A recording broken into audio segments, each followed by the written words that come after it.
കുട്ടി ജനിക്കുന്നത് ഒരു 3 മണിക്കാണെങ്കിൽ രാവിലെ നോക്കുമ്പോൾ അശ്വതി ആയിരിക്കും, കലണ്ടറിൽ എഴുതിയേക്കുന്ന അശ്വതി എന്നായിരിക്കും. പക്ഷേ അതിൻ്റെ തൊട്ടടുത്ത് എഴുതിയിട്ടുണ്ട് ഇത്ര നാഴിക വിനാഴിക എന്ന്.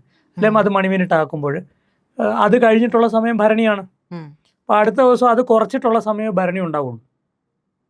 അപ്പോൾ ഏത് സമയം എന്നുള്ളത് ആ നാൾ ചിലപ്പം കലണ്ടറിൽ എഴുതിയതാകണമെന്നില്ല വൈകുന്നേരം നോക്കുമ്പോൾ.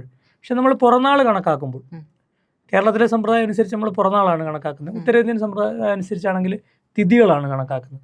അപ്പോൾ പുറന്നാൾ കണക്കാക്കുമ്പോൾ ഉദിച്ചതിന് ശേഷം, രാവിലെ ഉദിച്ചതിന് ശേഷം 6 നാഴികയുണ്ടെങ്കിൽ അന്ന് പുറന്നാൾ. 6 നാഴിക എന്ന് പറഞ്ഞാൽ റഫായിട്ടാണ്. അതായത് ഒരു നക്ഷത്രത്തിൻ്റെ ദൈർഘ്യം 60 നാഴിക എന്നുള്ള കണക്കിലാണ് 6 നാഴിക എന്ന് പറഞ്ഞത്. പക്ഷെ ദശാംശം എന്നുള്ളതാണ് യഥാർത്ഥമായ കണക്ക്. അപ്പോൾ 66 നാഴിക ഉണ്ടെങ്കിൽ 6.6 വരും. 50 നാഴിക ഒരു നക്ഷത്രമുള്ളൂ, അല്ലെങ്കിൽ 55 നാഴിക ഉള്ളെങ്കിൽ 5.5 മതി. അപ്പോൾ ഉദിച്ചതിന് ശേഷം ഒരു ദശാംശം ഉണ്ടെങ്കിൽ അന്ന് പുറന്നാൾ. പക്ഷെ ശ്രാദ്ധം എടുക്കുമ്പോൾ അസ്തമിക്കുന്നതിന് മുമ്പ് ആ നക്ഷത്രം 6 നാഴിക ഉണ്ടെങ്കിൽ, ദശാംശം ഉണ്ടെങ്കിൽ അന്ന് ശ്രാദ്ധം. അങ്ങനെ രണ്ടായിട്ടാണ് നമ്മളതിനെ കണക്കാക്കുന്നത്.